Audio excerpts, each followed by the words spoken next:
Les queremos dar la bienvenida a todas y a todos a esta actividad de la Semana UNIPE Virtual, en esta edición marzo 2025. Es una actividad que titulamos Concepciones Educativas en la EPJA, aportes pedagógicos para la democratización de la educación.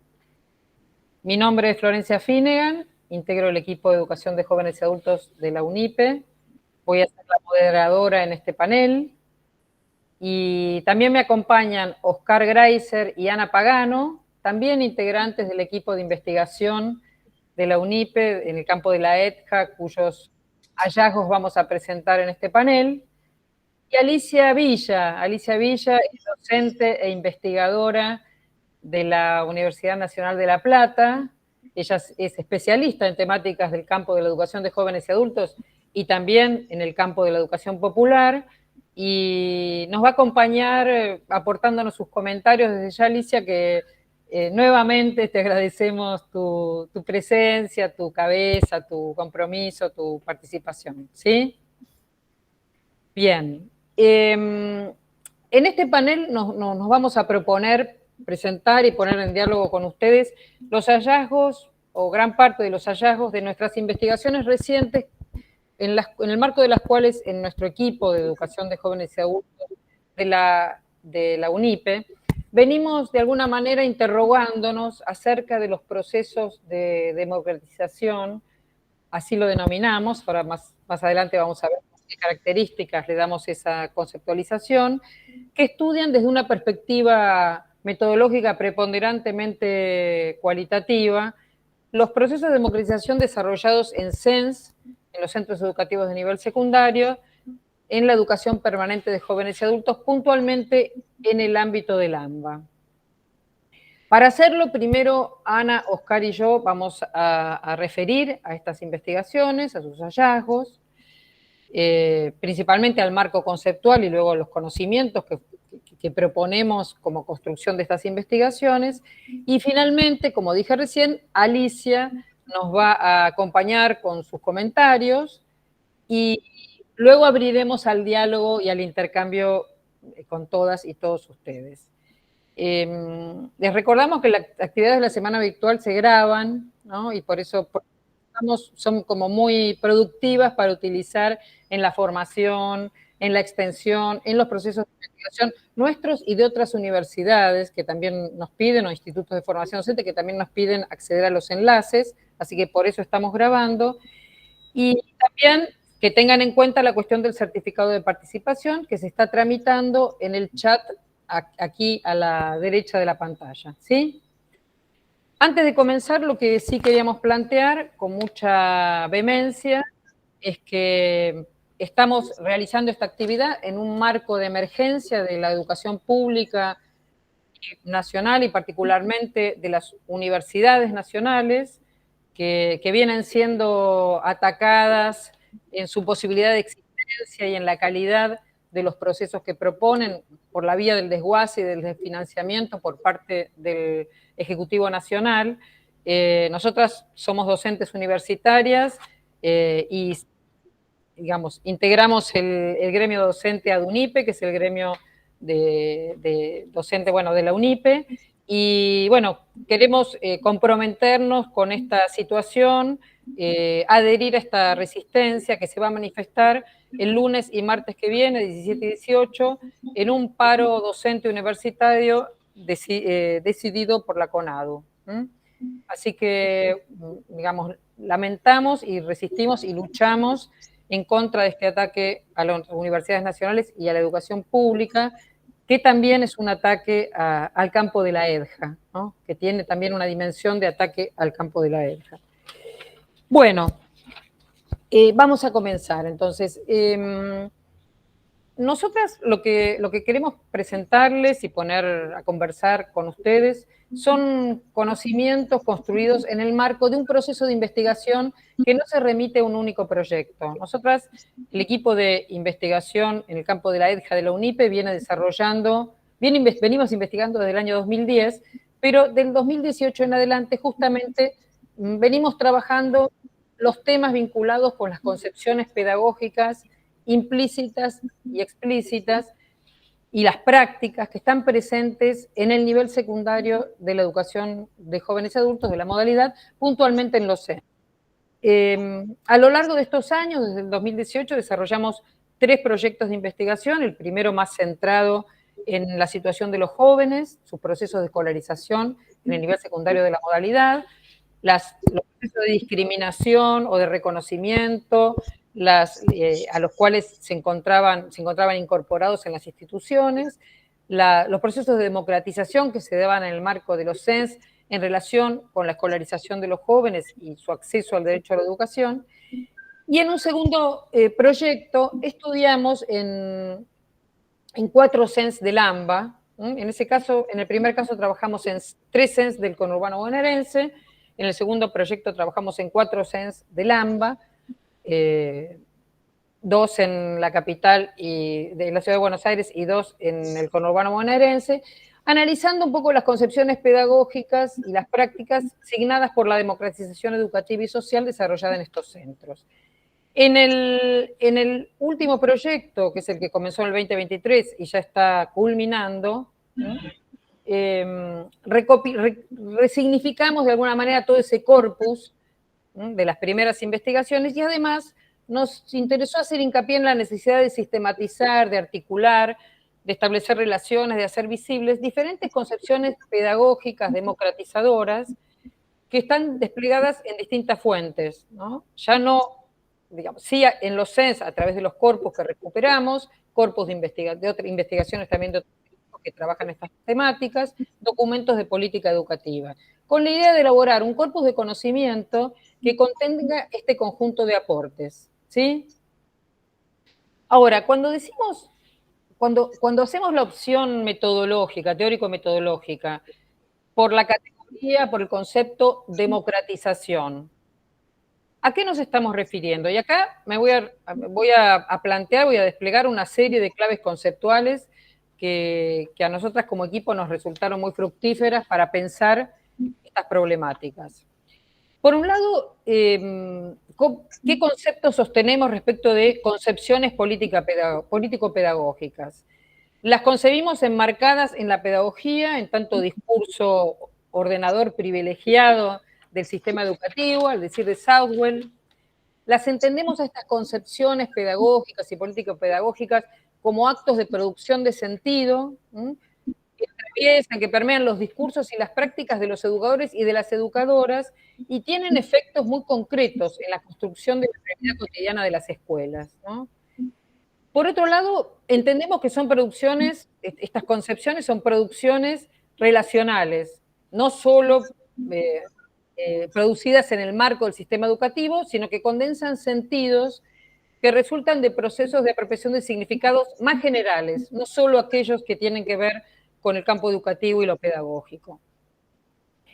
El proceso de investigación también nos llevó a de alguna manera, seleccionar con qué claves conceptuales íbamos a mirar la realidad, a mirar el problema, en términos de democratización. Entonces, allí nosotras decimos que cuando hablamos de democratización conceptualmente nos referimos, en principio, al menos a 3 dimensiones. Por un lado, tomamos el concepto de justicia social distributiva de Duvet, que pone el foco en cómo se distribuye la riqueza, los recursos educativos y culturales, el poder político, el poder social en general. Entonces, justicia social redistributiva.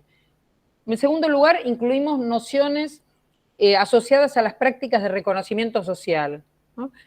Tomando a Nancy Fraser, estas nociones vinculadas con el reconocimiento social aportan al análisis de las posibilidades de generar algún tipo de cambio cultural o simbólico que conduzca a reevaluar, a revalorizar identidades sociales que están invisibilizadas, que están irrespetadas, que están devaluadas.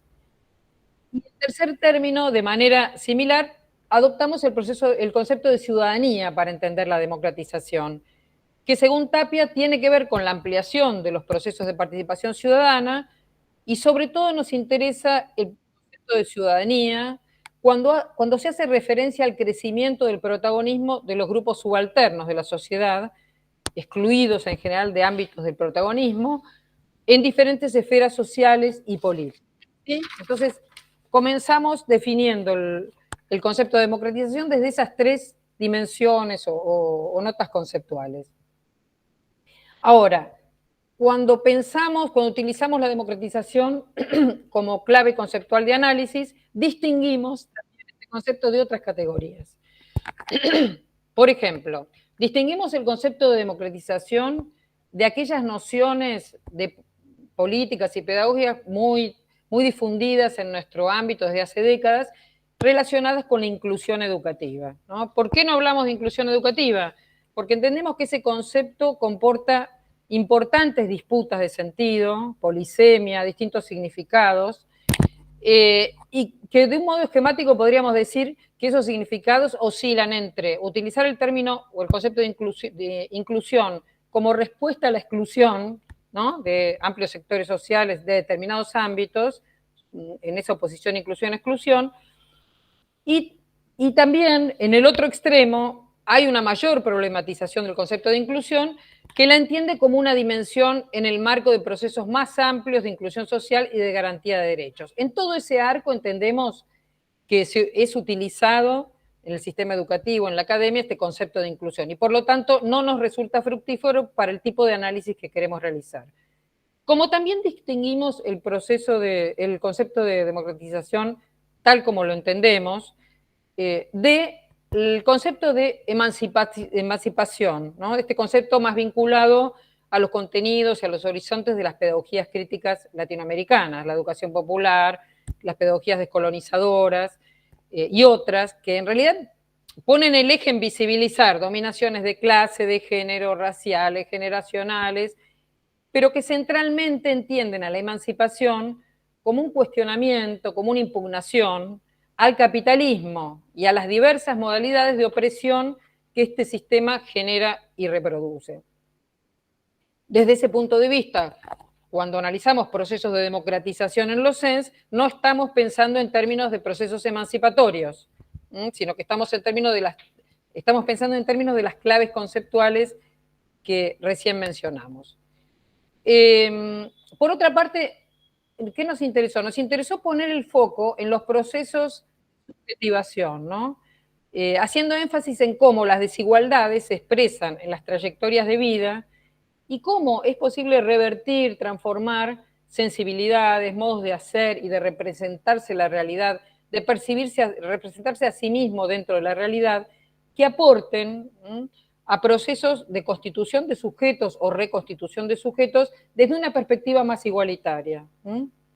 Todo esto lo vamos a ver desplegado en términos de los hallazgos dentro de un ratito. También hablar de democratización incluyó para nuestra visión, nuestra perspectiva, una mirada acerca de las concepciones asociadas a procesos históricos, políticos y sociales que aportan a la democratización social. Puntualmente, las luchas sociales, ¿no?, la importancia que tienen las luchas sociales de pequeña escala, de mediana escala, en el logro de un mayor avance de procesos igualitarios. Por otro lado, un eje central para pensar la democratización en el marco de nuestro recorrido investigativo fue incorporar el análisis sobre el papel del Estado, su relevancia, las políticas públicas, las garantías o no de derechos, la igualdad educativa y el protagonismo ciudadano, sobre todo como contracara de los procesos de mercantilización y de privatización de la educación que son propios de la naturaleza capitalista de nuestras sociedades y se han agudizado en las últimas décadas. Y por otro, hay una cuestión fuerte, porque estamos investigando en el campo de la EDJA, entonces la idea de democratización de la educación exige poner en entredicho las brechas de la desigualdad y la fragmentación del sistema educativo y sobre todo sus lógicas compensatorias, ¿no? Estas lógicas que hemos visto presente actuar en las políticas socioeducativas a veces, y que de alguna manera constituyen una herencia muy pesada para la modalidad. Bueno, y para ir cerrando, entonces, otro aspecto que nos interesa, que miramos analíticamente tiene que ver con la praxis de los sujetos en la vida institucional, cómo en las instituciones se tienden a establecer, hay instituciones que tienden a establecer una desnaturalización y comprensión de las desigualdades sociales en su conjunto, vinculándolas a las que se producen y reproducen en el campo educativo y también en el cotidiano escolar. Bueno, también si bien diferenciamos el concepto de democratización del de emancipación, también reconocemos que en el campo educativo, y la EPJA mayormente tiene una presencia fuerte, se han desarrollado en América Latina y en Argentina enfoques educativos asociados a la educación popular latinoamericana, que se combinan con algunas tradiciones históricas, ¿no? Socialistas, anarquistas, de libre pensadores, y que dan cuenta de cómo los sectores populares van forjando caminos para lograr mayores grados de justicia en el terreno educativo. El campo de la EPJA es prolífico en todo tipo de propuestas de este tipo, ¿no? Democratizadoras, en algunos casos referenciadas en estas pedagogías críticas y con intencionalidad más de tipo emancipador, pero bueno, vemos que a partir, sobre todo históricamente y sobre todo a partir de la resistencia al neoliberalismo en el 2001, estas experiencias se hicieron cada vez más frecuentes y profundas. Bueno, una cuestión importante, pero a la cual no me voy a referir extensamente, tiene que ver con que nuestros análisis incorporan con mucha fuerza el contexto en el cual se producen estas dinámicas institucionales de los CENS y estos que nosotros denominamos procesos de democratización, y en el marco del cual se producen las concepciones pedagógicas que están por debajo de estos procesos. En ese terreno, bueno, le prestamos mucha atención a lo que toda la literatura especializada argentina y latinoamericana señala respecto de la persistencia de desigualdades que siguen siendo muy significativas más allá de las etapas en las cuales en la región han gobernado gobiernos de tipo neoliberal, de tipo postneoliberal. Y en ese terreno también, considerando que el trabajo de campo, sobre todo del proyecto intermedio de investigación, se realizó durante la pandemia o post-pandemia, también es interesante y tuvimos muy en cuenta de qué manera la pandemia del COVID y el mandato gubernamental de la continuidad pedagógica resultó sumamente problemático para los CENS, para la modalidad. Y allí, bueno, esta idea de que la disponibilidad de recursos materiales y simbólicos tiene que ser sustantiva para que la transmisión se haga posible. Y en muchos casos en ese contexto, y fuera de ese contexto, en nuestra modalidad, estos recursos no están disponibles. Bueno, le voy a dar la palabra a Ana Pagano. Ana, para quienes se incorporan recién, también es integrante del equipo de investigación en el campo de educación de jóvenes y adultos de la UNIPE. Ana se va a referir a la primera parte de los resultados de este proceso investigativo.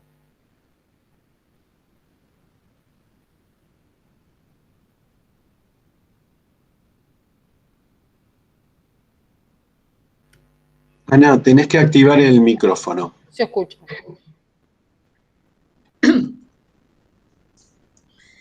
Bueno, les decía, buenas tardes a todos, a todas.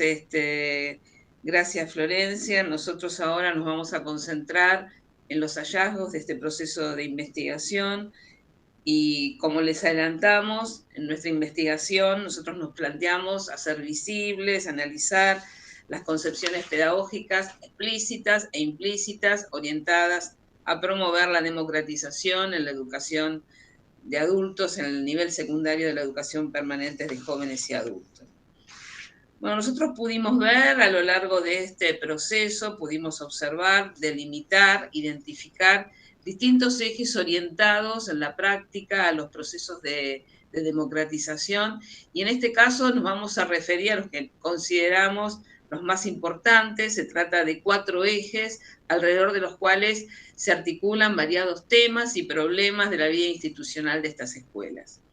Los 4 ejes son, por un lado, los derechos, el Estado, la conformación de escuelas; por otro lado, las prácticas solidarias, la construcción de una escuela hospitalaria; en tercer lugar, la democratización del conocimiento; y por último, la transformación de las subjetividades de los y las estudiantes. El texto que nosotros vamos a presentar ahora combina, por un lado, las reflexiones de nuestro equipo de investigación, las perspectivas y las voces de los y las protagonistas de estas escuelas, y también entrelazamos conceptos que contribuyen a profundizar las lecturas e interpretaciones sobre la realidad que viven estas instituciones de la modalidad. Bueno, arrancamos con el primer eje, el papel del Estado, el abordaje de los derechos y la conformación de una escuela. Nosotros pudimos observar que los actores de los CENS relevados destacan el lugar insustituible del Estado para asegurar políticas públicas democratizadoras en la EPJA, que en general las asocian desde diversas aristas que tienen que ver con la materialización del derecho a la educación, ¿no? Acá tenemos 2 conceptos muy potentes.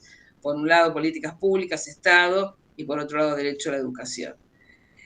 Centralmente, estos actores reconocen la importancia de revertir el lugar subalterno, que es algo muy clave para entender la educación de jóvenes y adultos, que tiene un lugar subalterno, que históricamente posee la EPJA, y avanzan en la elaboración de demandas hacia el Estado que permitan ampliar la participación en los CENS de los jóvenes y adultos y adultas que, por lo general, han transitado por circuitos educativos desiguales.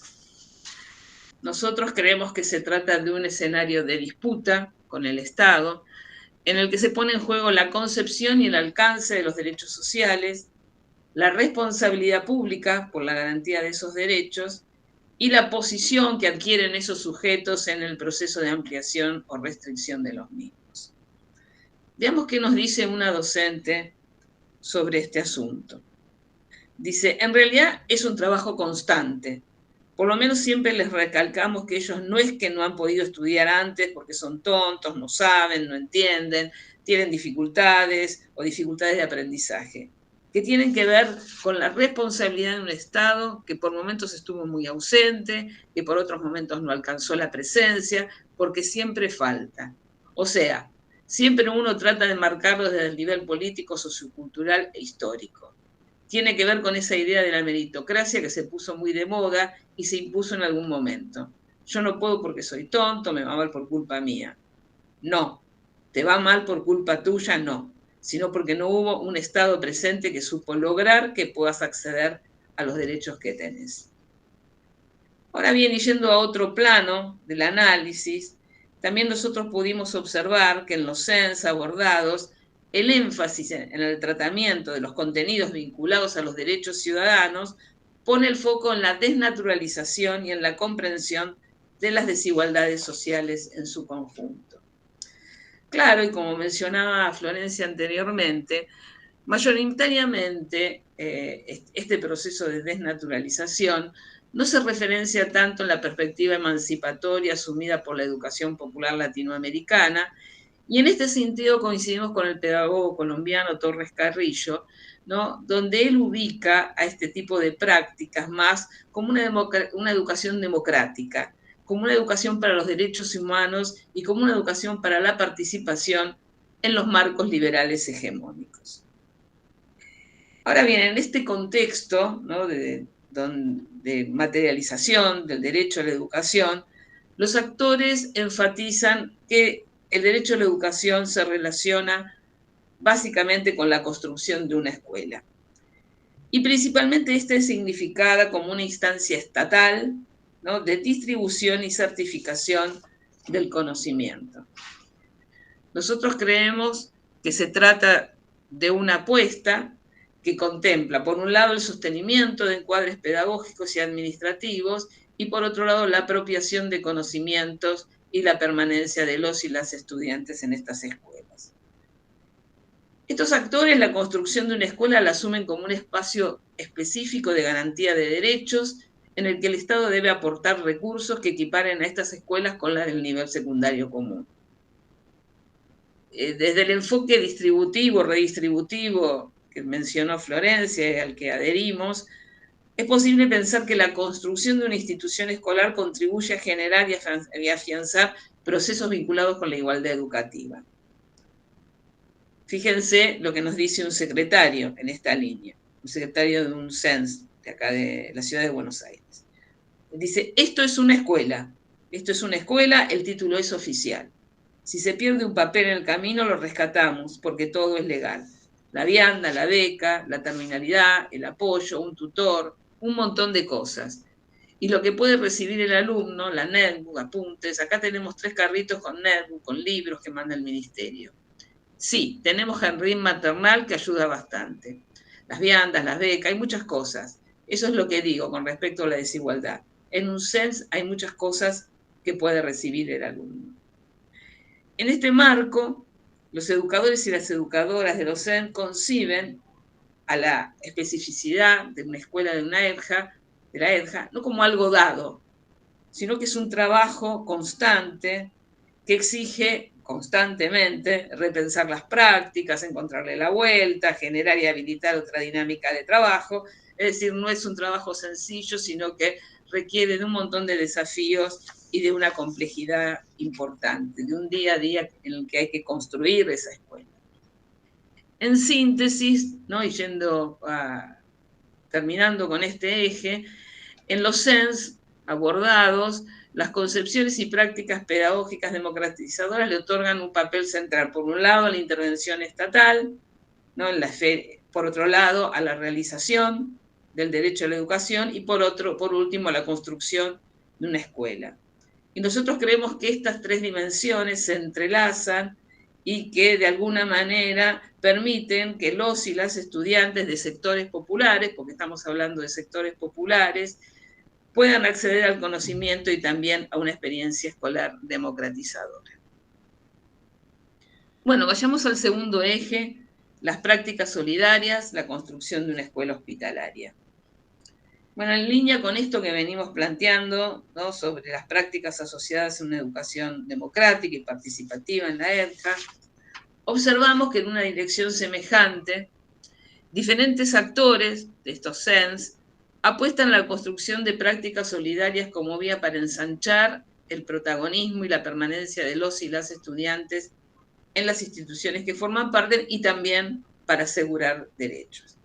Yo creo que todos y todas las que estamos acá sabemos que América Latina es una región en la que se han arraigado una gama de experiencias culturales y educativas de la mano de organizaciones sociales y movimientos populares que muestran la importancia de la solidaridad y de los valores colectivos como formas de enfrentar los modelos deshumanizantes, meritocráticos e individualistas del contexto actual. También suponemos que todos conocen a Paulo Freire y que es él quien destacó la importancia de la solidaridad en las prácticas educativas con los sectores populares, ¿no? Y en este plano de la solidaridad él nos dice, la solidaridad se constituye como un compromiso ético, político, pedagógico, con la humanización de quienes han sido deshumanizados y con la posible liberación de todos los sujetos sociales que habitamos en el mundo. Nosotros creemos que en sintonía con esto que estamos planteando, con esto que dice Freire, que hay un aire de familia en estas instituciones, donde se llevan adelante procesos formativos que promueven modos de socialidad signados por la humanización, la cooperación, la necesidad de generar instancias colectivas de pertenencia y, por qué no, en algunos casos, aspiraciones de vida comunitaria. Un docente en este sentido nos plantea, yo creo que también no solamente vienen a estudiar acá para aprender una materia y nada más. Los alumnos acá vienen a sociabilizar, a crear vínculos, a crear redes entre ellos. Mucha gente empezó a reír porque antes estaba depresiva.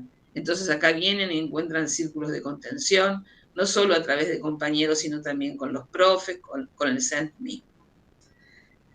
En esta sintonía también, complementariamente, una directora expresa la importancia de los vínculos solidarios y nos dice, Y nosotros acá hablamos mucho entre todos los profes, tratando de trabajar el tema de lo que es ser grupo. Siempre les digo, el grupo es lo que te salva, es el poder, hacerte de un grupo y poder relacionarte con el otro y socializar. Y cuando sentís que no podés, porque no das más, porque estás cansado, por el trabajo, porque te quedaste sin esto, sin lo otro, siempre hay alguien del grupo que te rescata.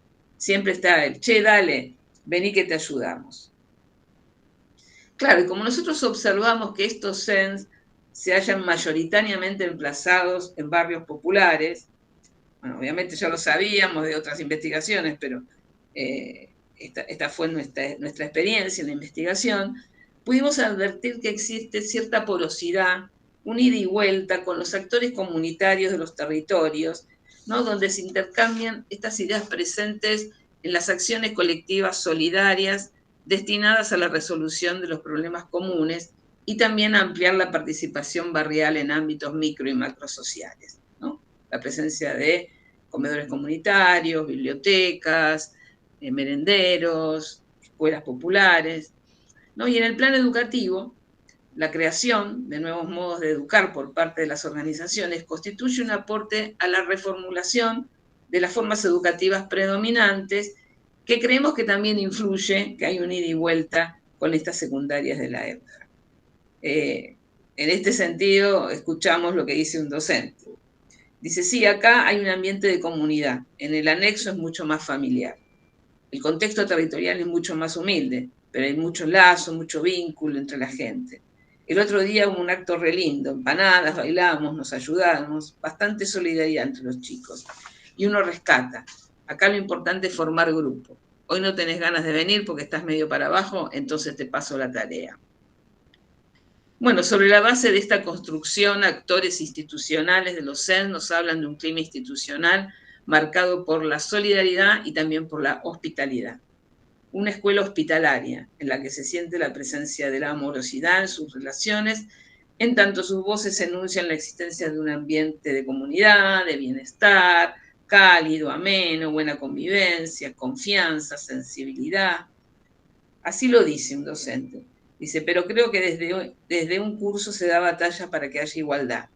Adultos abraza a todos los que se bajaron del sistema, o los que los bajaron. Acá tenemos esta contención. A ver, vos los tenés que aceptar, y cuando ellos entienden que vos los aceptás, ellos continúan. Pero el lugar tiene que ser ameno, cálido, de contención, porque acá hay muchos problemas. Bueno, como nosotros venimos planteando, y para finalizar con este eje, en los CEN se construye un posicionamiento en el que se expresa una apuesta política y educativa que coloca en el centro de sus concepciones y sus prácticas a la solidaridad, a la hospitalidad y a la amorosidad en los vínculos. Creemos que este es un pequeño aporte que contribuye a producir, que puede contribuir, ¿no?, a producir nuevos modos de pensar la vida social, donde nociones como cooperación e igualdad se convierten en desafíos democratizadores de la política y la educación, y también creemos que posiblemente tracen caminos para avanzar en posibles alteraciones de las posiciones de subalternidad que signan a los sectores populares. Bueno, ahora, Oscar, a seguir con los dos ejes que siguen. Empieza con la democratización del conocimiento. Bien, continuamos. Bueno, buenas tardes a todas que estamos acá, somos un montón por suerte. Retomo desde donde Ana plantea que son los hallazgos relativos a un conjunto que organizamos alrededor de la categorización de democratización del conocimiento, de este conjunto de hallazgos que estamos presentando en 4 partes. Y en relación con este en particular, los organizamos bajo 2 grandes subpuntos o 2 grandes categorías. Por un lado, la de distribución de conocimiento sustantivado, objetivado, en el sentido más clásico de democratización del conocimiento, de distribución.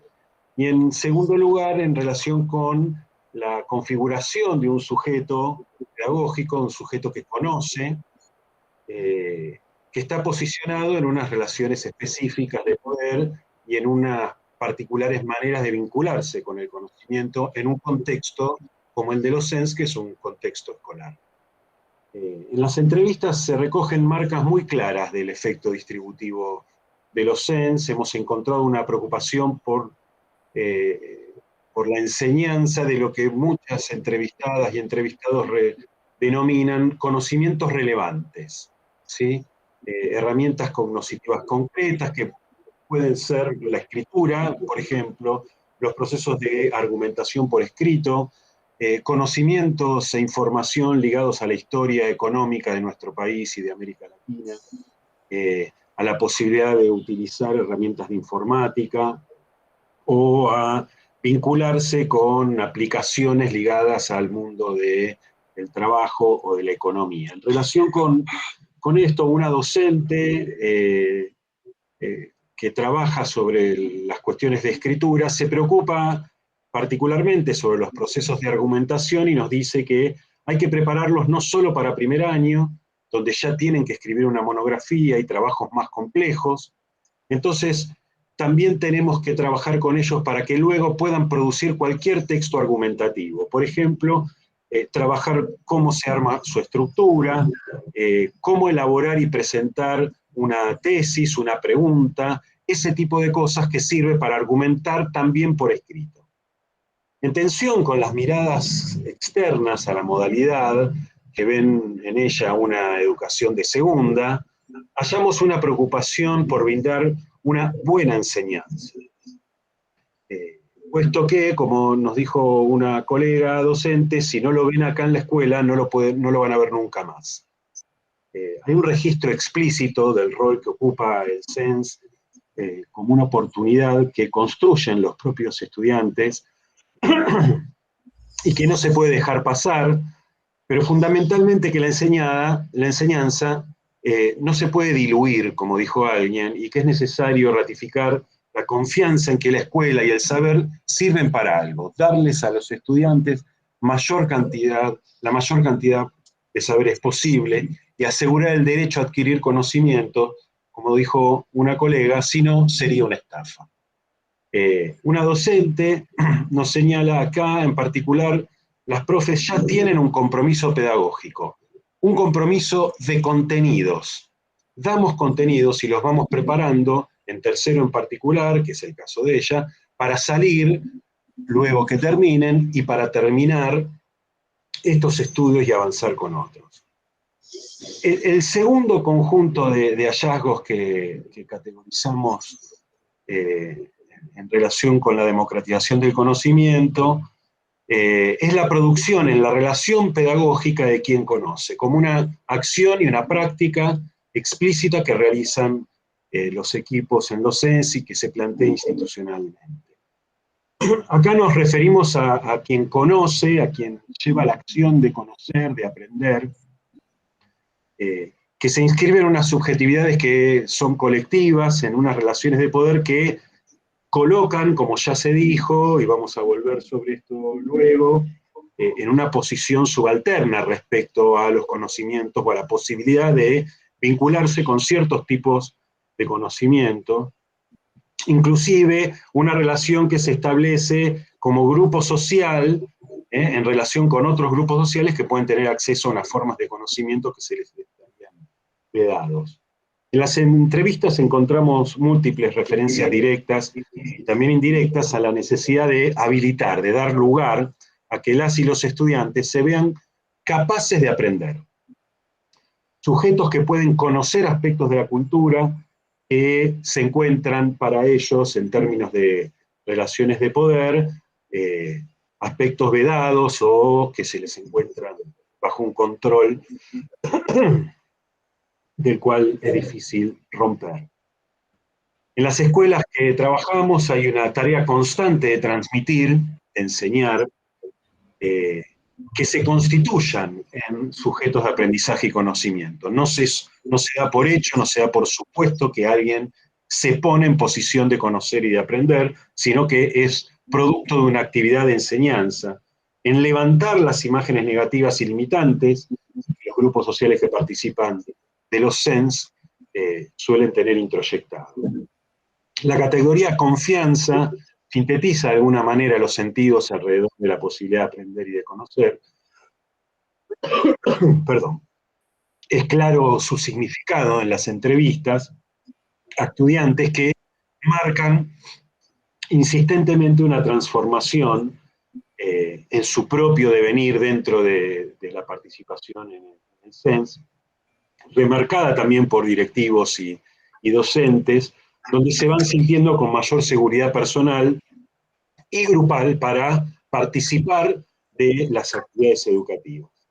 Una estudiante de tercer año, los que nos enseñan acá, nos quedamos con una sola e importante cosa. Busca por otro lado la información. No te quedes con lo primero que encontrás.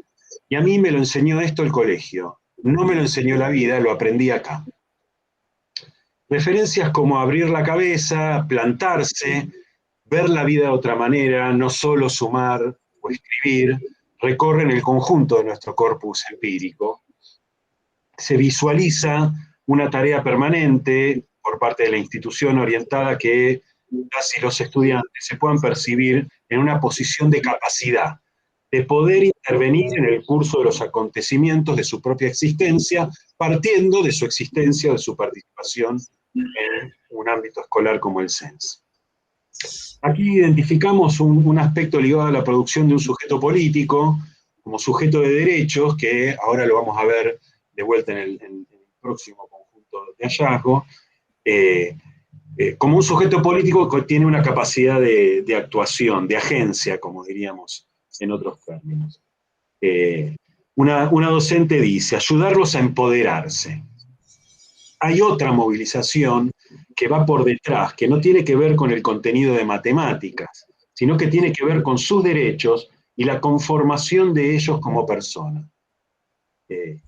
Creemos de alguna manera que esta referencia de esta colega en una de las entrevistas da cuenta plenamente de esta relación compleja entre la distribución de conocimientos y la producción de un sujeto que aprende, que conoce, como parte de un proceso de enseñanza, que es algo que destacamos entre nuestros hallazgos que nos resultan sumamente relevantes. Y por último, presentar las transformaciones subjetivas, de las cuales ya hemos hecho algunas referencias, tanto Ana como recién en lo que comenté.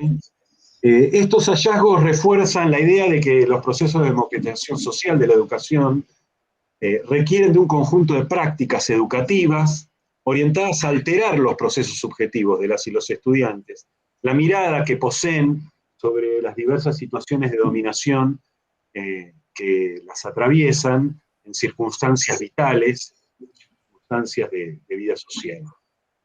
Ponemos de relieve la necesidad de promover procesos de subjetivación vinculados a revertir la experiencia de desigualdad, arraigada en trayectorias vitales, y a transformar sensibilidades, modos de hacer y de representar la realidad, que aporten a la constitución de unos sujetos, citando aquí a Tapia, o de reconstitución que antes no tenían condiciones de iguales.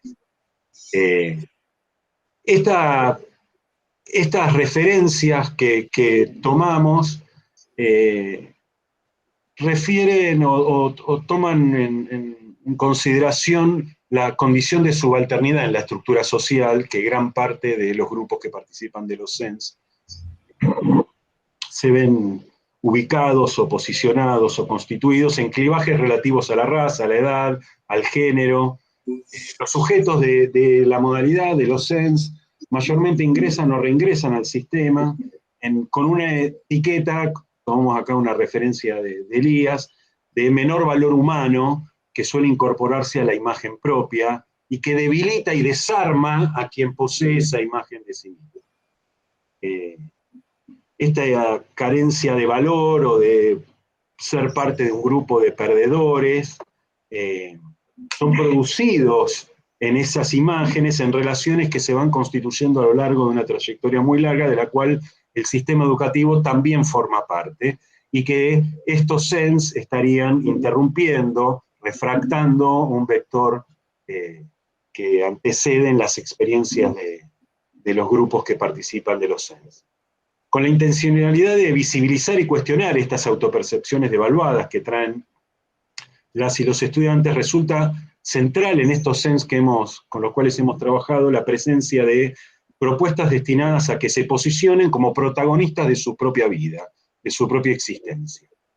Esta vía que invita a poner en entredicho las estigmatizaciones que deterioran la propia valía en las biografías personales de cada estudiante, es considerada explícitamente como una condición básica e ineludible para posibilitar los aprendizajes. Y este hallazgo para nosotras es de particular relevancia, porque ya no refiere a una cuestión relativa a la atribución que recurrente en la EPJA de la baja autoestima de los sectores populares que participan en experiencias como la de los censos, de la EPJA en general, que la baja autoestima en algunos casos adquiere un sesgo meramente afectivo que puede soslayar la referencia a quienes retoman estudios de una posición en la estructura caracterizada en las entrevistas como los sujetos subestimados, maltratados, sumisos, que están a la defensiva, todas categorías que han usado colegas docentes, con miedo, con vergüenza de hablar, sensación de no poder escribir lo que se quiere decir. Entonces nosotros estamos retomando esta idea no vía el concepto, el término de la baja autoestima, sino como un reposicionamiento subjetivo necesario para poder realizar un aprendizaje, para poder posicionarse en una condición diferente en el SENS. Y un docente nos dice, acá tenés una comunidad con una autoestima muy baja, dice. Acá el problema es que todos dicen no puedo. Entonces le decimos, ¿quién te dijo que no podía? Siempre me dijeron que era un burro. No es así. Plantate, desafíate. Y cuando van entrando, dice este colega, y las cosas salen bien, se siente que ahí va la cosa y pueden avanzar, ¿no? Acá hay un sentido de progresión en el desarrollo del aprendizaje.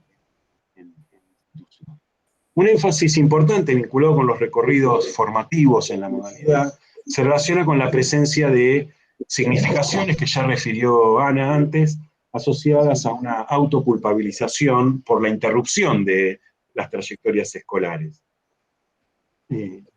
Acá se observa en los estudiantes, en las estudiantes, unas marcas que tienden a responsabilizarse de aquello que el sistema educativo produce, y a la vez califica negativamente, algo que hizo referencia antes Ana. Desde nuestra perspectiva, esta responsabilización, esta carga sobre cada estudiante, la causa el supuesto fracaso escolar, lo que genera una devaluación de esa experiencia y una omisión de las implicancias en las desigualdades que atraviesan. Es con estas complejidades que en los SENS estudiados procuran promover procesos subjetivos, enseñar y trabajar en prácticas concretas de transformación de esa subjetividad que se alejen de las categorías hegemónicas en el sistema educativo que denominan a los y a las estudiantes como desertores o repitentes. Hemos encontrado que se pone el acento en la necesidad de desarrollar procesos que puedan convertirse en un contrapeso a la influencia que posee el neoliberalismo en la constitución de los sujetos. Ensayan de esta manera caminos para potenciar nuevos modos de representarse, de pensarse a sí mismas, de actuar, de sentir, en las que se avanza en la constitución de otro lazo, marcado por la solidaridad, la constitución de un sujeto de conocimiento potente, y en la esfera política, en una participación más amplia y de acceso a los derechos ciudadanos. Un estudiante dice, bueno, yo me sentí un fracasado, ya está, no lo terminé, tengo que dedicarme más a trabajar y listo. Y me dije a mí mismo, no, vamos a terminar o terminar. Y con el tiempo, esa sensación de fracaso se me fue yendo, entregaba los trabajos, aprobaba, y la verdad es que acá encontré una calidad de docentes geniales con un costado humano hermoso. En síntesis, para cerrar, planteamos que el carácter pedagógico democratizador de estos SENS, en el sentido de impugnar las desigualdades y de crear de manera trabajosa, sistemática, condiciones materiales y simbólicas subjetivantes orientadas a experimentar horizontes igualitarios en el lazo social y en las relaciones con el conocimiento. Y así cerramos nuestras 4 grandes vectores, 4 grandes vectores de hallazgos. Así que le sigue ahora. Bueno, entonces recién culminamos la presentación de los resultados, de los hallazgos, de los conocimientos que proponemos desde nuestra investigación, y le vamos a dar la palabra a Alicia. Alicia, ¿estás por ahí? Aquí estamos. Aquí estás, Alicia. Alicia, para quienes se incorporaron más tarde, no es parte del equipo de investigación de la UNIPE. Alicia es una docente e investigadora de la Universidad Nacional de La Plata, especializada en temáticas vinculadas con la educación de jóvenes y adultos y también con el campo de la educación popular. Le pedimos a Alicia que a partir de esta presentación ella aportara sus reflexiones, sus comentarios, considerando que es una persona que viene pensando estas cuestiones y nos pareció interesante que pudiéramos compartirlas aquí con ustedes. Gracias, Alicia. Bueno, muchas gracias, Flor, Oscar, Ana, por la invitación. Buenas tardes a todos y a todas.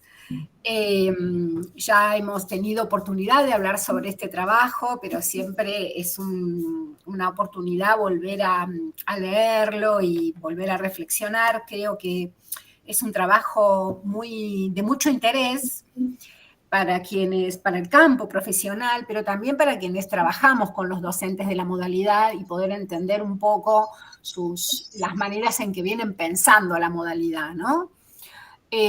A mí me gustaría organizar los comentarios en 2 partes, un poco como lo han hecho ustedes. Por un lado, alguna cuestión más de la parte conceptual y, en segundo lugar, una cuestión más relacionada con los hallazgos. Y para charlar un poquito sobre lo conceptual, dividí como en 3 ejes mis comentarios. Por un lado, el concepto de democratización, que va a ir con el concepto de inclusión, como lo plantean ustedes, el de reconocimiento y la idea de redistribución, y el de ciudadanía y protagonismo de grupos subalternos, donde me gustaría hacer alguna mención al uso que hacemos del concepto de subalternidad. Bueno, respecto al primer concepto de democratización, a mí me parece un acierto preguntarse acerca de cómo contribuyen las instituciones educativas, en estos casos los CENS, a la democratización del conocimiento destinado a poblaciones de jóvenes y adultos que vuelven a estudiar, ¿no? Que particularmente en este caso vuelven a hacer la escuela secundaria. Y es interesante que ustedes en el texto hablen de inclusión, de democratización más que de inclusión, porque me parece que hay una pregunta para hacerse que es, ¿qué es y dónde se incluye cuando hablamos de inclusión? Considerando el término inclusión muchas veces como sinónimo de todos en la escuela, ¿no? Lo digo entre comillas. Entonces la pregunta es, ¿cómo entran todos en la escuela? A mí me gusta, relacioné el trabajo de ustedes con un texto de un artículo de Flavia Terisci que se llama Lo común y lo mismo, o Lo común no es lo mismo, donde ella dice que hubo 3 maneras de entender lo común en la escuela. Por un lado, entender lo común como lo mismo para todos, entender lo común como todos en la escuela y entender lo común como aquellos que nos constituye como ciudadanos de una misma comunidad y nos permite expresarnos en nuestra diversidad, ¿no? Me parece que el concepto de democratización que ustedes traen tiene mucho que ver con esta tercera acepción, ¿no? De aprender algo que es común a todos, pero que eso no borra ni nos priva de tener nuestra propia singularidad, nuestra diversidad, alojar la diversidad de alguna manera en las escuelas de la modalidad. Y por otro lado, me parece interesante lo que ustedes plantean de la inclusión, porque ahora se suele decir, bueno, incluir es todos en la escuela aprendiendo, ¿no? Me parece que antes decíamos inclusiones todos en la escuela, ahora se agregó todos en la escuela aprendiendo. Bueno, me parece que también hay que hacerse una pregunta si es, si todos tenemos que aprender lo mismo en la escuela, ¿no? O si lo que tenemos que aprender es lo común para que podamos después aprender otras cosas que nos vaya constituyendo en sujetos según nuestras distintas identidades, nuestras diversas posiciones de sujeto. Y otra cosa que también que pasa con el concepto de inclusión es que en general hay como dos acepciones del concepto, o la inclusión de los sectores empobrecidos o de los sectores subalternos, o la inclusión de las personas con discapacidad. Se suele usar indistintamente para un grupo y otro, que son de alguna manera socialmente grupos subalternos. Entonces la pregunta que yo me hago también con el concepto de inclusión, si el concepto de inclusión no deberíamos pensarlo en función de a dónde incluimos y a qué incluimos, ¿no? Porque si estamos viviendo en una sociedad tan compleja, con tantas desigualdades, y en una escuela tan compleja y tan reproductora de desigualdades, tal vez haya que pensar que la inclusión, una palabra distinta a inclusión, porque estamos incluyendo en una dinámica que socialmente criticamos, ¿no? No sé si se entiende la idea, pero me parece que ahí hay algo para revisar. Por eso a mí me pareció súper interesante hablar aquí de democratización, aunque pueda parecer un poco pasado de moda hablar de democratización de los sistemas, pero a mí me parece súper interesante en términos del trabajo cotidiano que están haciendo los docentes. Haciendo la salvedad, por supuesto, que no caiga en lo que dice Merle, citado por Dubet, una democracia segregativa, ¿no? Que no estemos generando una democracia segregativa, entendiendo esto como una democracia que no permite verdaderamente la participación plena en la democracia de nuestra sociedad. Las sociedades que, por otro lado, dice Merle, son democracias segregadoras en sí también, ¿no? Entonces, pensar un poco en este juego de conceptos. El segundo eje que yo tomé para comentar es el del concepto de reconocimiento que ustedes toman de Nancy Fraser, que me parece bien interesante también traer cómo lo traen ustedes aquí al artículo. Yo pensaba un poco en Axel Honneth, que él habla de tres ámbitos de reconocimiento. Uno es la familia y los espacios interpersonales. El segundo ámbito de reconocimiento es el de la sociedad civil, que es el ámbito de la legitimidad, del reconocimiento de los saberes, de las experiencias, y un tercer ámbito de reconocimiento que es el ámbito del Estado, ¿no? Y pensaba, digo, bueno, ¿qué hacen estos docentes? O sea, ¿qué entendemos nosotros? ¿Qué piensan estos docentes que ustedes entrevistaron tomando estos tres ámbitos de reconocimiento que plantea Honneth? Y me parecía que es interesante porque una de las primeras cuestiones que aparece en los resultados de las investigaciones de ustedes es el reconocimiento a nivel familiar, ¿no? Ese primer nivel de reconocimiento, que es ser reconocido por la propia comunidad, por el grupo de pares, que las familias muchas veces reconocen a nuestros estudiantes como alguien especial de la familia porque volvió a la escuela, porque está completando su trayectoria. Me parece que algo del trabajo de los docentes hacia ese primer de reconocimiento. Me parece también que hace el segundo ámbito de reconocimiento, que tiene esta idea de un lugar social donde se reconocen los saberes y las experiencias. Me parece que en las palabras de los docentes que ustedes entrevistaron hay ahí un reconocimiento de los saberes y de la experiencia de los estudiantes que se está dando. Y el tercer ámbito de reconocimiento que plantea Honneth, que es el del Estado, hay dos cosas que me parecieron interesantes. La primera es que el reconocimiento del Estado, al menos en principio, está al otorgarles el título. Pero como ustedes bien dicen, de alguna manera es una esfera de disputa la educación de jóvenes y adultos, ¿no? Respecto de una responsabilidad de baja intensidad por parte del Estado, diciendo, bueno, nosotros tenemos una educación de jóvenes y adultos y ahí pueden ir, pero al mismo tiempo una subalternidad también de la modalidad dentro del sistema educativo, si lo pensamos en términos de provisión de recursos, en términos de asignación de presupuesto, que sabemos que siempre es una modalidad que tiene sus problemas. Pero no obstante, más allá de las construcciones que puedan hacer los estudiantes sobre la escolaridad, el volver a la escuela y la obtención del título es un nivel de reconocimiento del Estado. Así que me parecía que estos niveles de reconocimiento estos ámbitos de reconocimiento, que plantea Honneth, me parecía que daban una lectura interesante al de ustedes. Y el tercer eje tiene que ver con el de ciudadanía y protagonismo de los grupos subalternos. Ahí yo quiero hacer una disquisición sobre el grupo subalternidad. Esto creo que ya lo charlamos en otro encuentro, que ahí yo planteé una hipótesis. Oscar me dijo algo que me hizo plantear una contrahipótesis, así que voy a decir las dos cosas, la hipótesis y la contrahipótesis. Pero yo me planteaba muchas veces la necesidad de revisar el concepto de subalternidad, así como revisamos a Gramsci y en general revisar ese concepto en particular.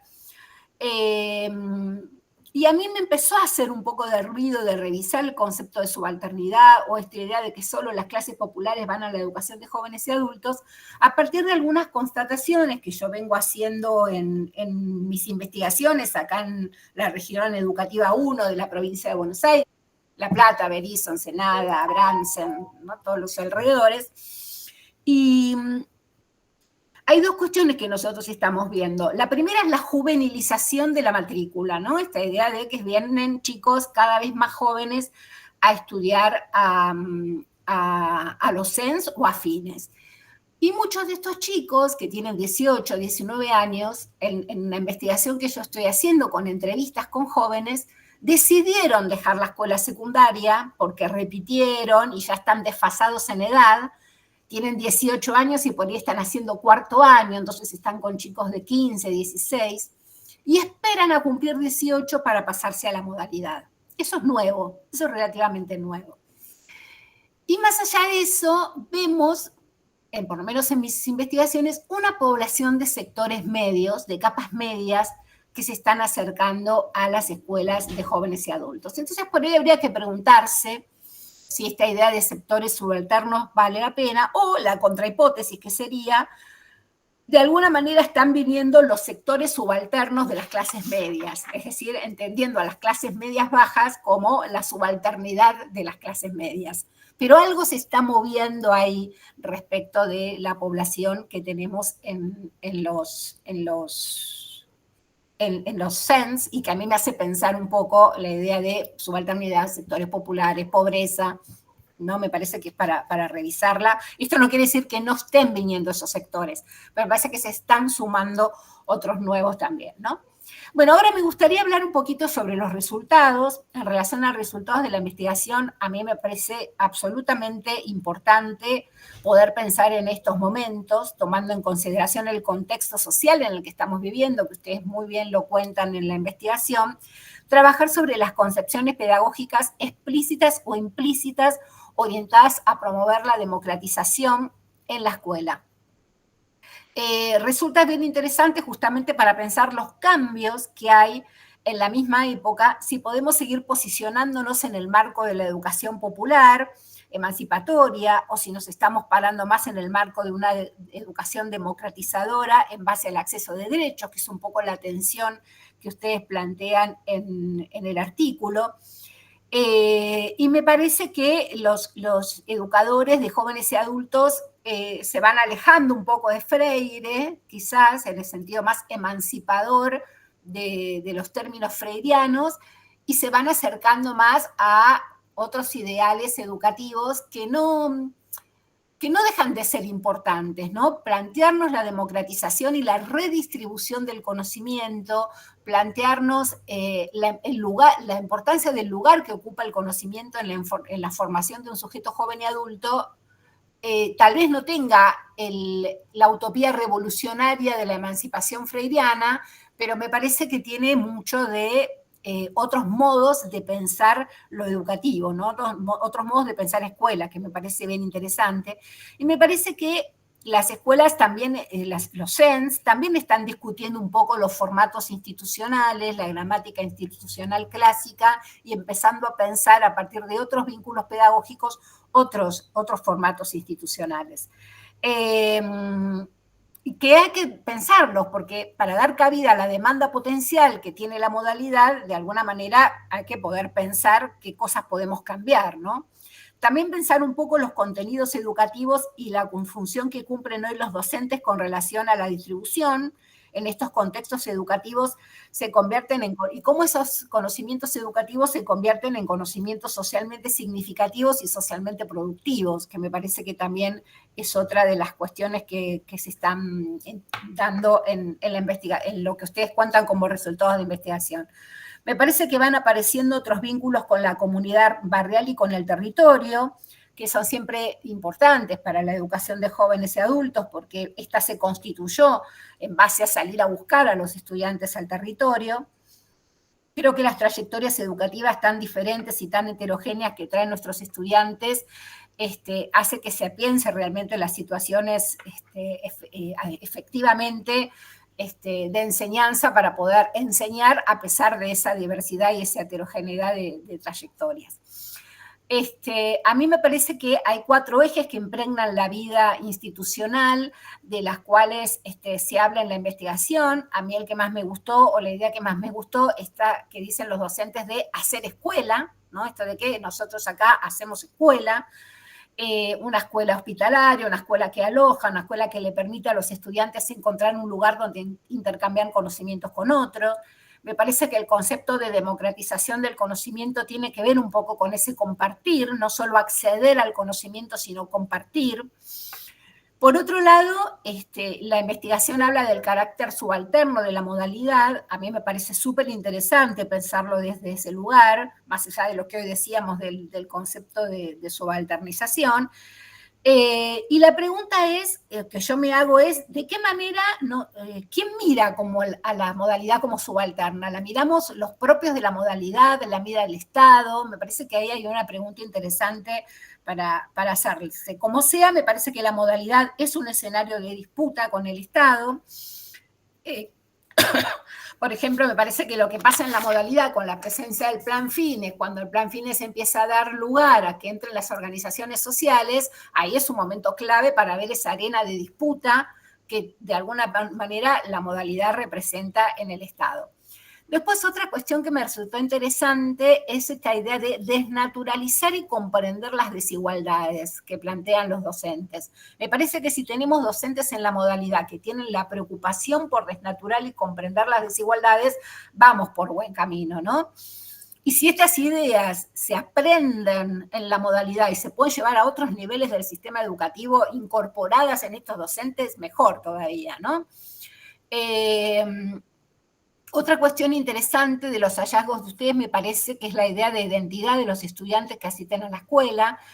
Ahí me parece que hay algo interesante para relacionar en el término de identidad y subjetividad. Si hay una transformación de la subjetividad, si pienso yo que hay una construcción de elementos identitarios distintos dentro de la modalidad, creo que ahí también la función democratizadora se está cumpliendo. Y por último, ya para terminar, lo que me gustaría decir, que tiene que ver esto que la investigación demuestra también cuando dice que no hay una perspectiva emancipadora, sino una educación democrática y una educación en derechos. Retomo un poco eso que dije antes, ¿no? Me parece que esto es bien interesante porque la modalidad de educación de jóvenes y adultos, por lo menos en la provincia de Buenos Aires y en ocasión de haber cumplido sus 50 años, se posicionó muy fuerte en sus orígenes respecto de la educación popular como herederos de la educación popular de Paulo Freire.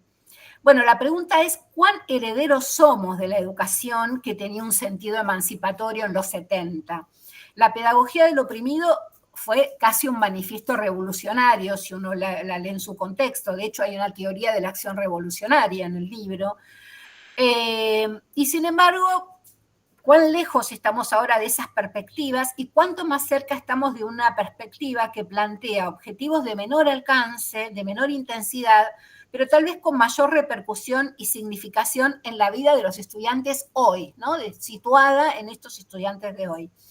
Que sería nada más y nada menos que acceder a la ciudadanía y a la democracia a partir de la oportunidad de acrecentar sus conocimientos, donde la escuela cumpla su función y su cometido de ser una matriz de socialización política, ¿no? Bueno, hasta ahí mis comentarios de un trabajo que me gusta muchísimo. Bueno, gracias, Alicia, muchas gracias. La verdad es que es muy interesante lo que planteas y también es interesante que lo plantees en algún sentido en términos de interrogantes, ¿no? Me parece que es como una invitación a que esto es producción de conocimientos en diálogo y haciéndonos preguntas, ¿no? Bueno, ahora tenemos algunos minutos para compartir. Ceci, ¿vos estás ahí? Vos vas a... porque yo no sé si tengo la visión completa de la cantidad de participantes, que afortunadamente son muchas y muchos, pero bueno, nos abrimos a... Está acá. Acá está, nos abrimos a comentarios o preguntas. Iban levantando la mano, pero no sé. No, yo no levanté la mano, no, lo mío no es esto. Lo que pasa es que hubo preguntas más vinculadas con las lo cuestiones... administrativo. Claro. Como somos muchas y muchos, vieron que no tenemos en la pantalla a todo el mundo, así que si alguien quiere levantar la mano para que aparezca en primer lugar y le podamos dar la palabra, por ahí para compartir alguna reacción o alguna pregunta o algún comentario, lo podemos aquí, hacer. Florencia, preguntan si los materiales de investigación están en la plataforma. Estos materiales fueron presentados en distintos congresos, y no están especialmente en esta plataforma. Veríamos de qué manera se puede subir a alguna plataforma esto, ¿no? Sí, algunos materiales están en actas de encuentros o de congresos en los que participamos. En todo caso, vamos a hablar con el equipo de la UNIPE para ver cómo se los puede vincular a esta grabación, ¿no? A la grabación de esta actividad. Sería ¿sí? bueno eso.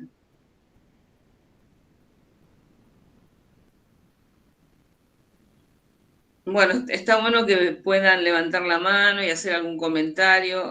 Sí, o en el chat, si alguien... Sí, algunos fueron haciendo comentarios de la importancia de estos encuentros, del tipo de reflexiones que se plantean. Leticia. Sí, hola, ¿qué tal? Buenas tardes. Mi nombre es Leticia Pacheco, soy de la provincia de Tucumán. Bienvenida. Muchas gracias por el espacio. Seguí muy atenta al resultado de sus investigaciones y mientras iba escuchando iba haciendo anotaciones, también cuando planteó Alicia sus reflexiones, ¿no? Y me quedó una idea resonando que quisiera compartirla y seguramente ustedes podrán echarle un poco de luz. Acá en Tucumán, desde que empezó los fines, hace ya un par de años, los estudiantes del nivel secundario optaban por dejar de estudiar en el secundario a esperar, ¿no?, para entrar a fines. Y cuando nosotros vemos esa problemática, yo trabajo en la Facultad de Filosofía y Letras, empezamos a trabajar con algunos docentes que estaban en fines y los estudiantes decían que el secundario los aburría, que se aburrían, entonces preferían ir al fines porque era algo más rápido, más preciso y no perdían tiempo. Los docentes que estaban en fines estaban en ese momento desconcertados por la cantidad de gente joven que empezaba a participar, ¿no? Y nos generó y me generó desde ese momento esta duda de que si la educación de jóvenes y adultos no pasó a ser la caja de resonancia que contiene las problemáticas del nivel secundario, ¿no? Y hasta qué punto la educación de jóvenes y adultos se prepara o está pensada también para responder a problemáticas que van surgiendo en la actualidad. Eso, gracias. Flor, no sé qué te parece si vamos intercambiando. Sí, vamos intercambiando. Vos, Alicia, recién querías decir algo, me pareció, en relación con lo que está planteando Leticia. No, estoy totalmente de acuerdo con lo que dice Leticia. Yo estoy justamente haciendo una investigación que va a salir publicada ahora en las actas de las jornadas de sociología de la UNLP sobre los chicos que hacen una elección consciente, digamos, ¿no? Una elección es una estrategia de vida, digamos, donde no quieren estar más en la secundaria. En general son chicos con historias de repetición, de desfasaje de edad, y quieren ir adultos, primero porque condensan años, tardan menos, segundo porque también está la percepción de que es más fácil. Después se dan cuenta que no es más fácil, que hay que estudiar igual, digamos, ¿no? Y que hay otras reglas de comportamiento, de convivencia, qué sé yo, que tienen que seguir. pero esto que vos decís, Leticia, que lo ves en Tucumán, lo vemos aquí en la provincia de Buenos Aires muchísimo, y me parece que es una preocupación que tiene que tomar secundaria, y también es un llamado de atención a nuestra modalidad, ¿no? ¿Qué vamos a hacer o cómo nos empezamos a posicionar frente a un grupo social distinto, como es estos chicos que que estaban en el 2024 en la escuela secundaria, y en el 2025 ya los tenemos en el CENS o los tenemos en fines, ¿no? Ahí me parece que hay que ponerle un poco de cabeza a eso, porque ya no es el señor o la señora grande que venía a hacer la secundaria, sino que están siendo chicos que ayer salieron de la secundaria, pasaron de una puerta a otra, ¿no? Me parecía. Sí, gracias Alicia, quería comentar algo de lo que plantea Leticia. En algún momento, cuando repasábamos los hallazgos, decíamos que las escuelas de jóvenes y adultos, por lo menos los que nosotros investigamos, tenían cierto aire de familia con los modos de educar de las organizaciones sociales y populares que intentan alterar las formas educativas predominantes, ¿no? Y que de alguna manera ir a un fines, ¿no? Que tiene que ser una sede de una organización social, comunitaria, viene también de una historia en la Argentina y América Latina, de alguna manera algún contacto tienen con estas historias de reformular las formas educativas predominantes.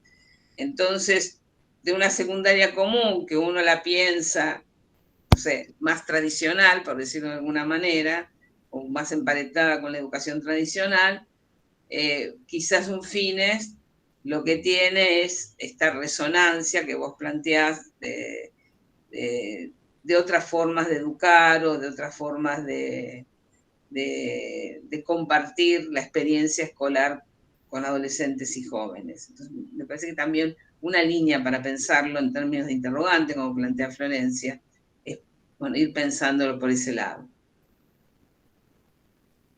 Sí, a nosotras, en relación con lo que vos decís, Leticia, a nosotras nos interesó mucho investigar, digamos, el equipo de EDJA de la UNIPE tuvo una primera investigación y documentación del FINES en la provincia de Buenos Aires, y después nos interesó mirar atentamente y plantear interrogantes respecto de la forma escolar más difundida del nivel secundario de la modalidad, que es el CENS, EMPA, o sea, en cada jurisdicción tiene su propio nombre. Porque también encontramos en nuestras investigaciones que el clima institucional del CENS, o sea, de la secundaria, de la modalidad, difiere en general diametralmente de lo que es el clima institucional de la escuela secundaria común. Los estudiantes y las estudiantes lo dicen, ¿no? Dicen cómo se sienten tratadas y tratados, ¿no? Y lo que sucede en uno y otro lugar.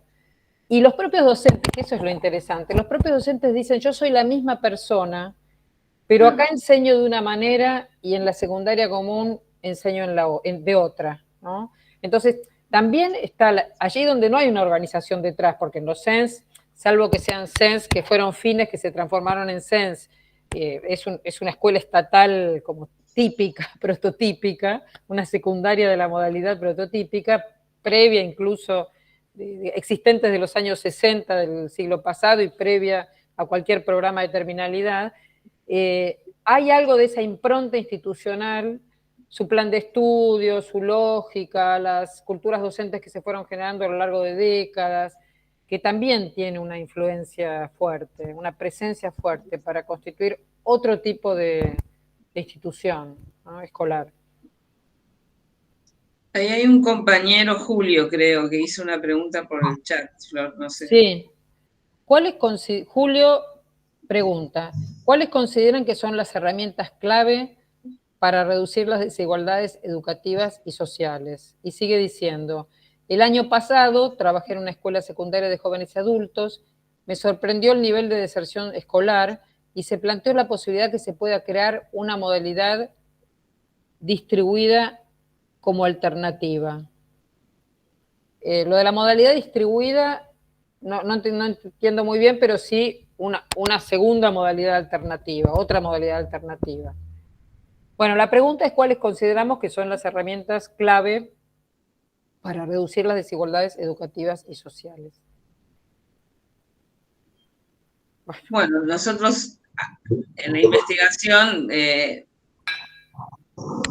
planteamos, por un lado, cómo lo ven distintos autores, ¿no? Y por eso planteamos esta idea de pensar en una justicia redistributiva, en las prácticas de reconocimiento, en pensar la ciudadanía como participación de sujetos subalternos, y por otro lado, encontramos que estos 4 ejes irían de la mano de procesos de democratización que intentan reducir las desigualdades educativas. Entonces, digamos, la idea de derecho, de presencia del Estado, de solidaridad, de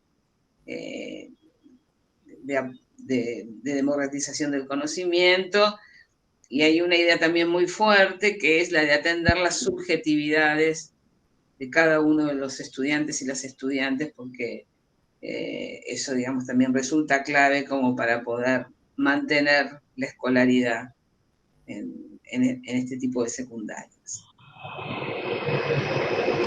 Yo quería hacer un comentario del tema anterior, y en todo caso después conecto algo con la pregunta de recién.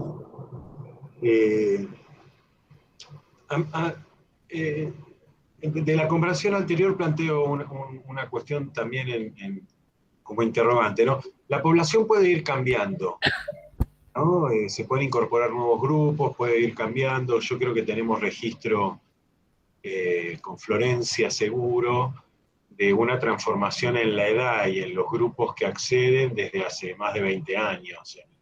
Desde los 80. Claro, o sea, me quedé corto, pero bueno. Digamos, esta transformación es una transformación larga. La pregunta, en todo caso, con la que venimos nosotras a mirar esto, es qué hacen las instituciones. Porque ahí puede cambiar la población y pueden tener motivaciones de las más diversas, como siempre hubo, digamos, ¿no? Los estudiantes de la modalidad llegan con motivaciones de todo tipo. Acá la pregunta es qué pedagogías y qué hace la institución cuando tiene a esos grupos de estudiantes y qué moviliza. En todo caso, si no fueran de los sectores subalternizados, o si queremos preguntarnos si aparecen nuevos sectores sociales, ahí sí habría que investigar quiénes son los que están y en qué posiciones que llegan, en qué posición dentro de la estructura del sistema y social. Pero la pregunta sobre la cual nos montamos es qué hace la propia institución y en los modos en que hay una acción pedagógica, una práctica pedagógica de moverlos de la posición en la que llegan, como para poder aprender o para poder producir una transformación subjetiva o una transformación en su posicionamiento como grupo social.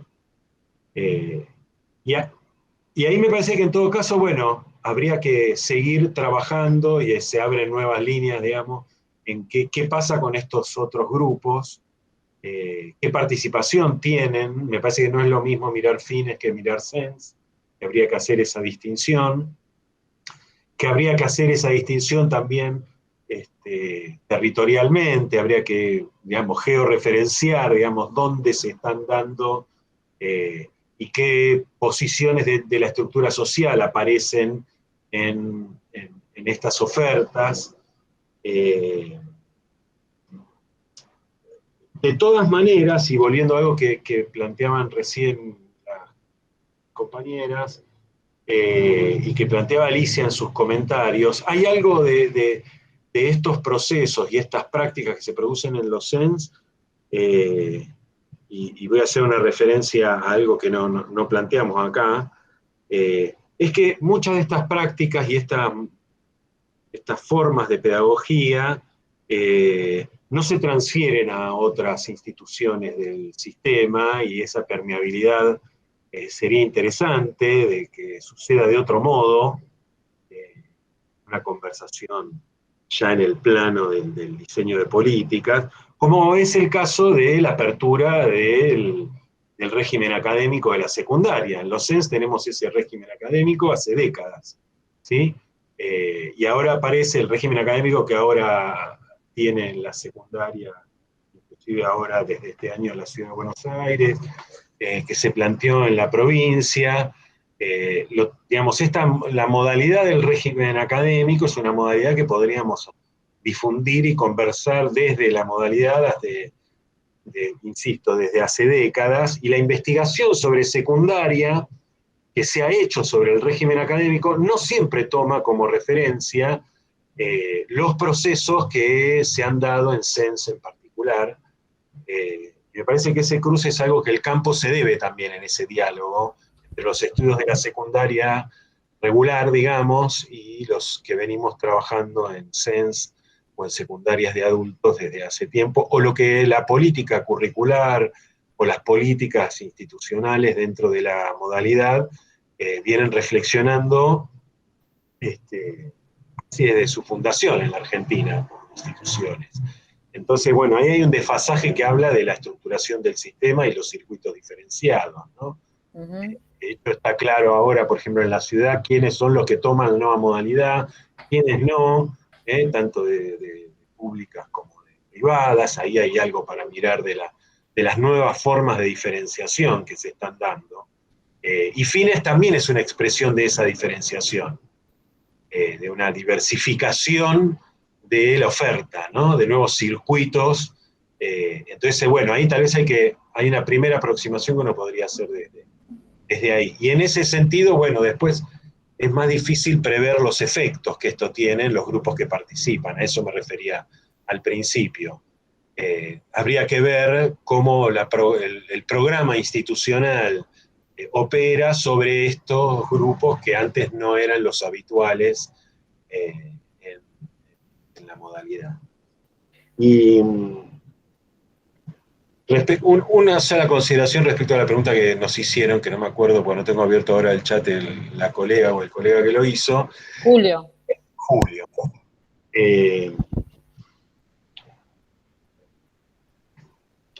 Haría una consideración política y una académica, ¿no?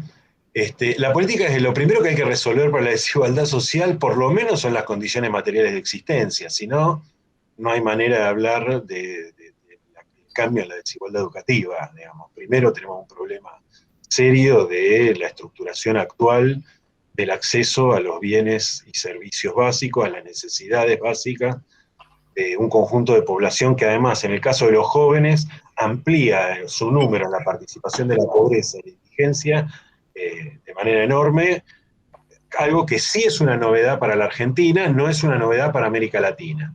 Y ahí hay una primera cuestión, o sea, sin redistribución y sin acceso a resolver necesidades básicas, muy difícil después encarar la cuestión de las desigualdades educativas. En todo caso, lo que sí sabemos de los estudios que venimos haciendo y que tienen en la Argentina ya 50 años, es que hay formas concretas en que la desigualdad educativa no contribuye a la desigualdad social, o que sabemos aquellas formas que tienen los sistemas escolares de aumentar la desigualdad social.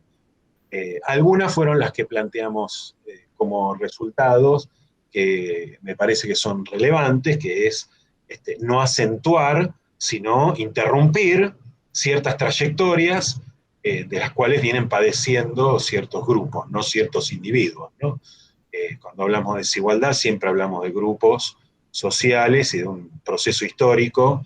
Entonces sí podríamos decir, por eso digo, es más un comentario de rescate académico que estrictamente político, y es que en la Argentina tenemos una producción muy importante de conocimiento que no siempre es considerada para la elaboración de políticas, pero sí sabemos de qué manera se puede interrumpir la producción de desigualdad que generan los sistemas escolares. No solo de reproducción, sino de producción propia de desigualdades, que van desde las grandes ligadas a la pobreza hasta las de género u otras. Y mucho más. Alicia, vos habías hecho como para decir algo. Estás muteada. Sí, perdón. No, me quedé pensando un poco en la pregunta de Julio, que es una es una pregunta muy compleja de responder, ¿no?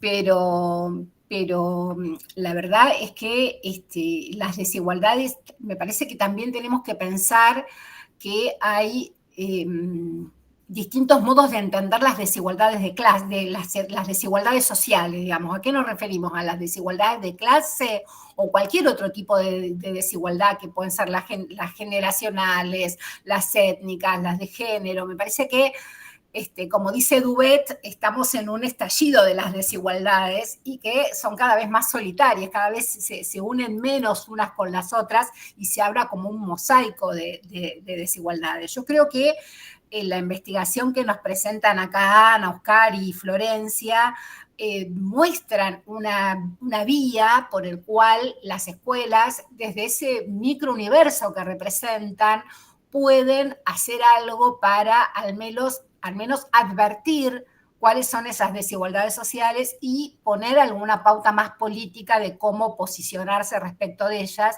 y que no estemos en un estado social en el cual nos desinteresan las desigualdades, porque me parece que también es una pregunta para hacerse. ¿Cuánto nos interesan las desigualdades?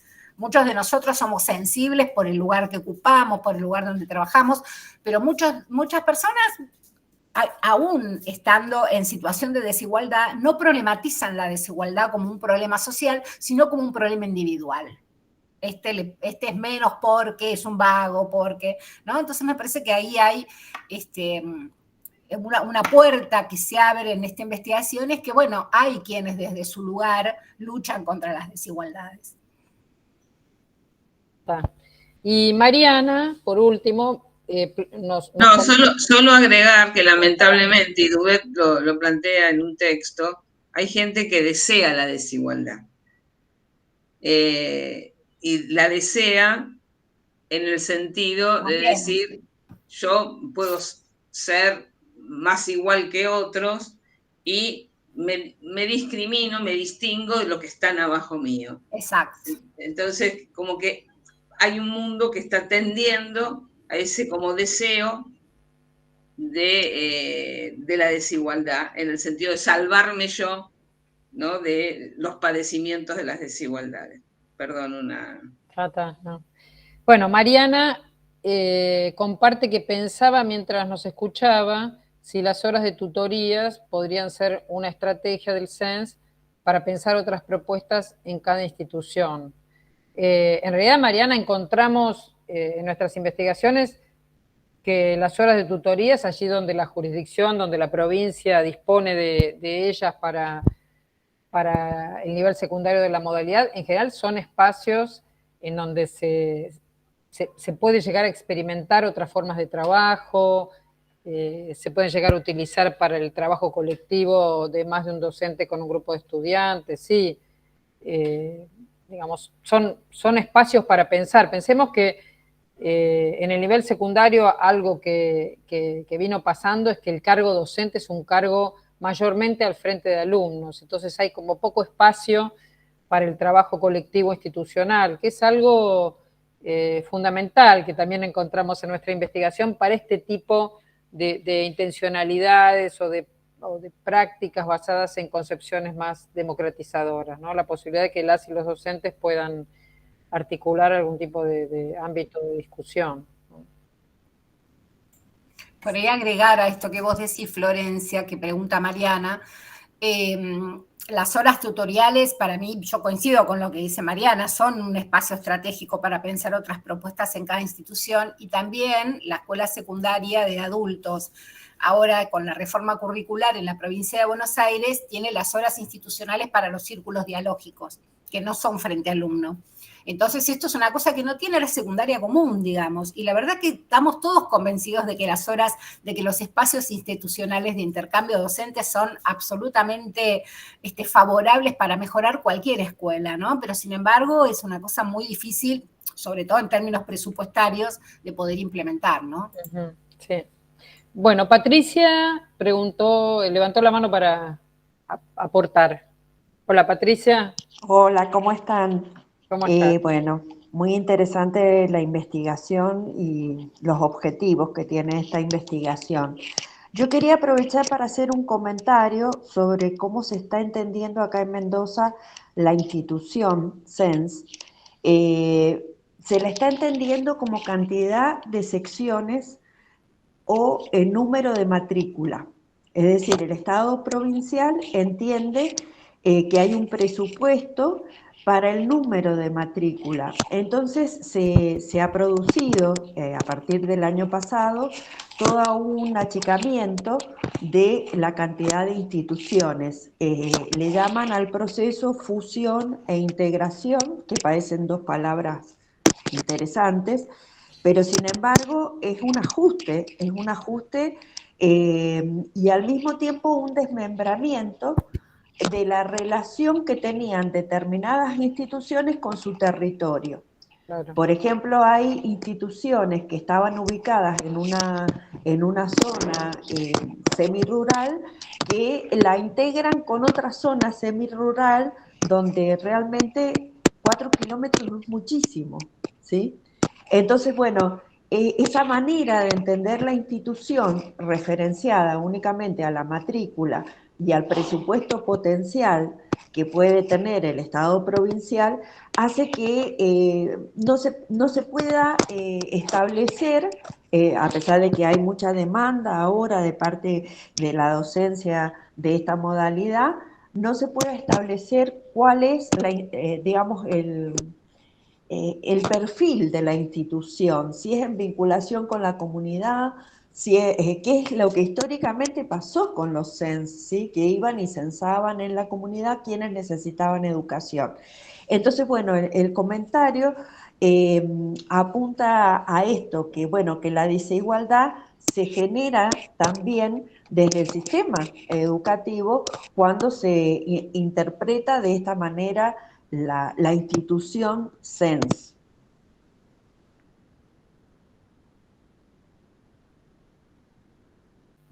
Sí, tal cual, Patricia. Y aparte, cuando empezamos esta conversación, digamos, señalamos que estamos en un contexto de un ajuste muy fuerte, ¿no? a la educación, entre otros ámbitos. Y esto se reproduce en las provincias, ¿no? Por lo que vos estás planteando. Y sí, tiene un efecto en un sentido contrario al democratizador. Bueno, creo que ya vamos a ir cerrando porque tenemos que entregar el espacio para las actividades de la semana virtual que continúan a partir de este horario. De nuevo les agradecemos a todas y todos su participación. Les decimos que va a estar entonces en la página web de la universidad, en la actividad 1700, que es el nombre de esta actividad, el número de esta actividad, el enlace para que ustedes puedan mirar la grabación, utilizarla en las actividades que ustedes destinen. Y bueno, te volvemos a agradecer, Alicia, porque nos quedamos con montones de cuestiones en relación con lo que vos planteaste. Gracias, Alicia. Gracias, muchas gracias. A ustedes. Bueno, y gracias a todos y a todos. Sí, vamos a seguir compartiendo estos espacios desde la UNIP y desde otras universidades, porque la verdad es que hay muchas universidades nacionales que nos estamos especializando en la producción de conocimientos en el campo de la educación de jóvenes y adultos. Así que allí nos estamos encontrando. Muchísimas gracias. Muchas gracias. Gracias, Alicia. Hasta la próxima. Gracias, Giselle.